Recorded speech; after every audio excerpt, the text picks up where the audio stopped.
ವಿಟ್ಲ ಕನ್ಯಾನ ರಸ್ತೆ ಸಂಪೂರ್ಣವಾಗಿ ಹೊಂಡ ಗುಂಡಿಗಳಿಂದ ಕೂಡಿ ವಾಹನ ಚಾಲಕರು ಯಾತನೆ ಅನುಭವಿಸುತ್ತಿದ್ದು, ಇದರಿಂದ ರೊಚ್ಚಿಗೆದ್ದು ಕಾರ್ಟೂನ್ ಚಿತ್ರ ಅಳವಡಿಸುವುದರ ಮೂಲಕ ತಮ್ಮ ಆಕ್ರೋಶವನ್ನು ವ್ಯಕ್ತಪಡಿಸಿದ್ದಾರೆ.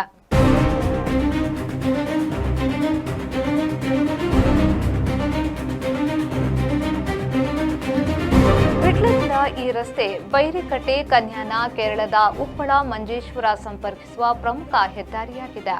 ಪ್ರತಿನಿತ್ಯ 1000ಕ್ಕೂ ಅಧಿಕ ವಾಹನಗಳು ಸಂಚಾರ ಮಾಡುತ್ತಿದೆ. ಕನ್ನತಿಡ್ಕದಿಂದ ಕನ್ಯಾನವರೆಗೆ ಈ ರಸ್ತೆ ತಿರುವು ಹೊಂದಿದೆ. ಒಂದು ಬದಿ ರಕ್ಷಿತ ಅರಣ್ಯ ಹೊಂದಿದ್ದು, ಇನ್ನೊಂದು ಬದಿ ಪ್ರಪಾತ ಇದೆ. ಪರಸ್ಪರ ಎರಡು ವಾಹನಗಳು ಮುಖಾಮುಖಿಯಾದಾಗ ಸಂಚಾರ ಮಾಡಲು ಹರಸಾಹಸ ಪಡಬೇಕು. ಕಳೆದ ವರ್ಷ ಇಲ್ಲಿಯ ಇದೇ ರೀತಿ ಹೊಂಡ ನಿರ್ಮಾಣ ಆಗಿದ್ದರಿಂದ ಸಾರ್ವಜನಿಕರು ಅಧಿಕಾರಿಗಳ ಶವ ಸಂಸ್ಕಾರ ಎಂಬ ನಾಮಫಲಕ ಅಳವಡಿಸಿ ಭಾರೀ ಸುದ್ದಿಯಾಗಿತ್ತು. ಬಳಿಕ ಹೊಂಡಗಳಿಗೆ ತೇಪೆ ಹಾಕುವ ಕಾರ್ಯ ನಡೆಸಲಾಗಿತ್ತು.